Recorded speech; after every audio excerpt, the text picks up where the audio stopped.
ሁሉም ቤት ጠይቂኝ። እክሳለሁ አባዬ፣ አንተ ብቻ ይቅር በለኝ። ይቅርታሽን በለውጥ አሳይሽ።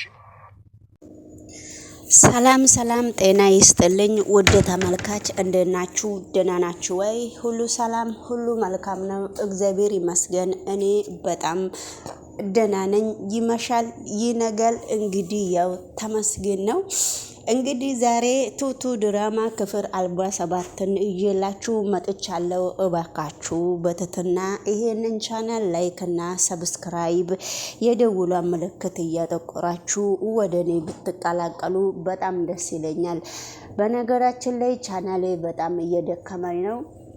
እንግዲህ አሁን ቻናል ሁሉም ግምገማ ላይ እስከ 1ኛ ወር ድረስ ስላለ እንግዲህ ውድ ተመልካች ምንም ማድረግ አንችልም። እንግዲህ እናንተም እየበረታችሁ ላይክ እና ሰብስክራይብ ብታደርጉኝ በትህትና እጠይቃችኋለሁ ማለት ነውና ጉዞው ወዴት ነው ለምትሉት ጉዞው ከወዲሁ ነው። እንግዲህ ውድ ተመልካች እኔ እንግዲህ ዛሬ ይዤላችሁ የመጣሁት ቱቱ ድራማ ክፍል 97ን ይዤላችሁ መጥቻለሁ እያልኳችሁ ነው። አበረታቱኝ ማለት ነውና እንግዲህ ቱቱ በአንድ ቀን ካሌብ ስለተናገራት ቱቱ በጣም አዝና ጉዞዋን ወደ አገር ቤት ዘመዶችን አያለው። እኔ እኮ የቤት ሰራተኛ ነኝ አኸደራሃት እኔ እኮ የቤት ሰራተኛ ነኝ። ነገር ግን ቢሆንም የቤት ሰራተኛ ቢሆንም እኮ ስራዬን እየሰራው ነው እየኖርኩ ያለሁት እንጂ ስራዬን ሳልሰራ ማንም ሰው የሚያኖረኝ ሰው የለም። ምክንያቱም እንደዚህ ካሊጥ እንደዚህ አይነት ንግግር ተናግሮ ቀልቤን የሚሰብርበት እንደዚህ አይነት ቁጥጥር ተቆጣጥሮኝ ቀልቤን የሚሰብርበት ምክንያት የለም ብላ ስትናገር ነበረ። ነገር ግን ካሊጥ ትልቁ ጥፋት ከራሱ ለምንድነው ቱቱን መቆጣጠር የፈለገው?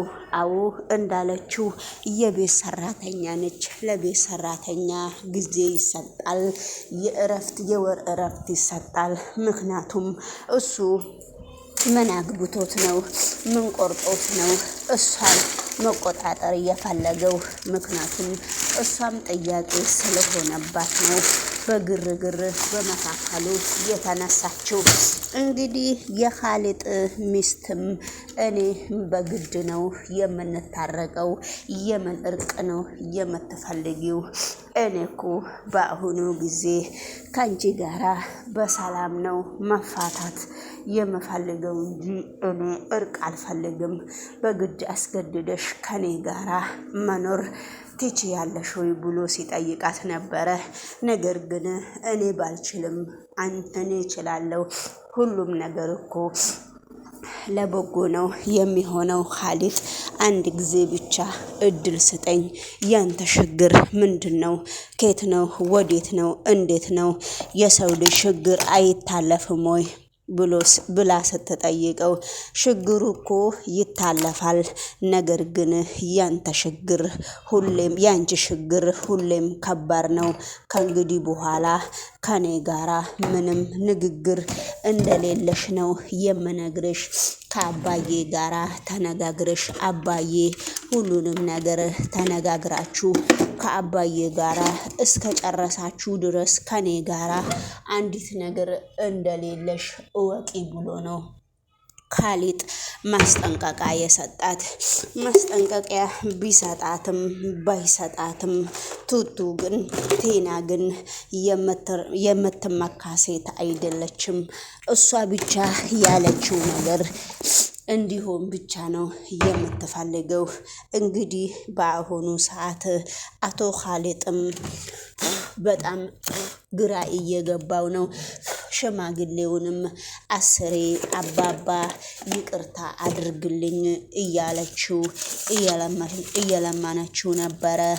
ግን አባባ ይቅርታ አላረግልሽም፣ እኔ ስላንቺ ይቅርታ ምንም ነገር አይመለከተኝም፣ ወደ ፈለግሽም ወደ እንደፈለግሽም መሆን የምትቺ ሴት ነሽ፣ ከእንግዲህ በኋላ እኔ አልመለከትም ብሎ መልስ ሲሰጣትም ቱቱ ምንም ነገር ቲና ምንም ነገር ልታዳምጥና ልትሰማ አልቻለችም። ነገሮቹ በስተጀርባ በጣም በስተመጨረሻ ላይ እሷን እያሳቀቃትና ነገሮቹ በጣም በነገሮቹ ላይ በጣም ግራ እየተጋባች ሴት ሆና እየቀረች ነው። ግን ግራም ሲገባት ወደ ለመታረቅ በጣም እየሞከረች ነው።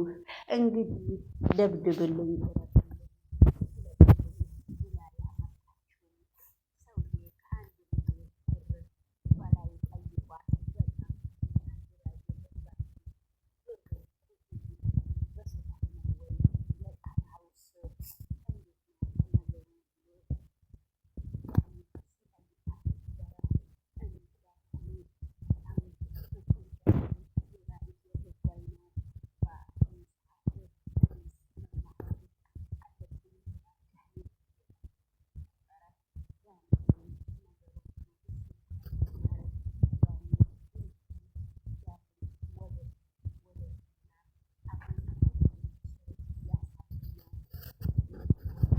ቤት በመሄዷ ነው።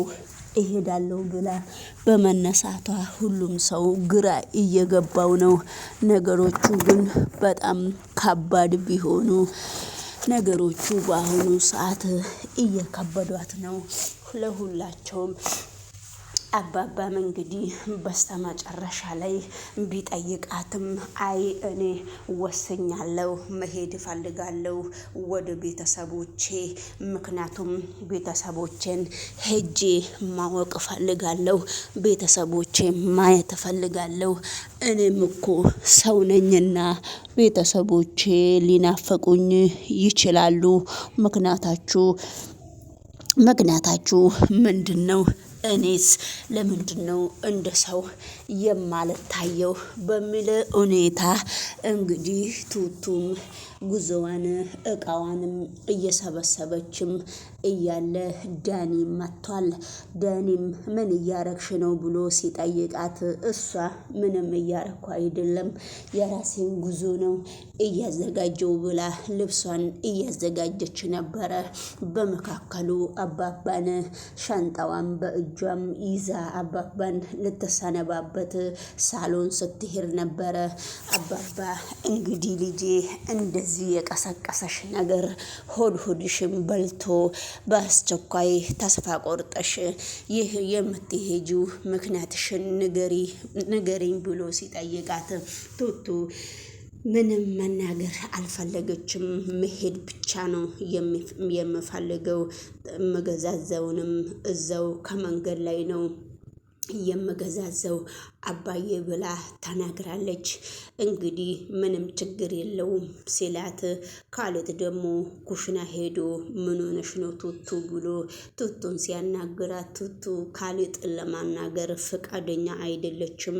እንቅልፌ መጥቷልና ስራዬን ልሰራ ነው፣ ስራዬን ጨርሼ ወደ እንቅልፌ ልገባ ነውና እባክህ ብትችል ወጣ ብትልልኝ በጣም ደስ ይለኛል፣ ስራዬን ሰርቼ መተኛ ትፈልጋለሁ ብላ ነው መልስ የሰጠቻት። ወደሚቀጥለው ቪዲዮ ደግሞ ውድ ተመልካች አብረን ስንከታተል እንግዲህ ዳኒ አባባን ይቅርታ ጠየቀው። በእርግጥ እኔ ይቅርታ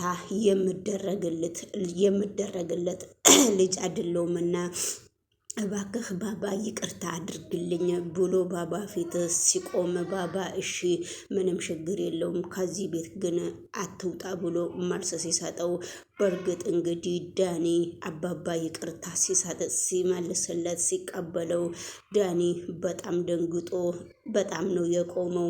እኔ እኮ ነኝ ይቅርታ ያደረግኩልህ በአንድ በቴ እኔ ላንተ ይቅርታ ማረግ ፈልጌ ነው እንጂ እኮ ለሌላ ነገር አይደለም። ነገሮቹ እኮ በጣም ከባዶች ናቸው። ስለዚህ ይቅር ለእግዚአብሔር ብያለው። እዚህ ጋር ደግሞ ወደሚቀጥለው ቪዲዮ አብረን ስንሄድ ደግሞ ዳኒና ኻሊጥ በጣም እየተነጋገሩ ነው። ኻሊጥ ውሽማክን ይዘክ ውጣለኝ፣ ምንድነው እየፈለግከው? ደሞሳ በኔ ቤት ቁጭ ብለክ የልብክን መናገር ስለማትችል እባክህ አይናችሁንም ማየት ስለማልፈልግ ብትወጡልኝ በጣም ደስ ይለኛል በማለት ኻሊጥ ለዳኒ መልስ ሲሰጠው ነበረ። ዳኒ ደግሞ የሌባ አይን ደረቅ ነው። የሱንም ምስት ቀምቶ ስለ ቲናም ማውራት ይፈልጋል። ስለ ቱቱም ለምንድን ነው ቱቱን እያስከፋሃት ብሎም ማወቅም ማውራትም ይፈልጋል ዳኒ። በነገራችን ላይ ውድ ተመልካች ይሄንን ቪዲዮ ላይክ እና ሰብስክራይብ አድርጉ። እሱም ቤት ጠይቂ። እክሳለሁ አባዬ፣ አንተ ብቻ ይቅር በለኝ። ይቅርታሽን በለውጥ አሳይሽ።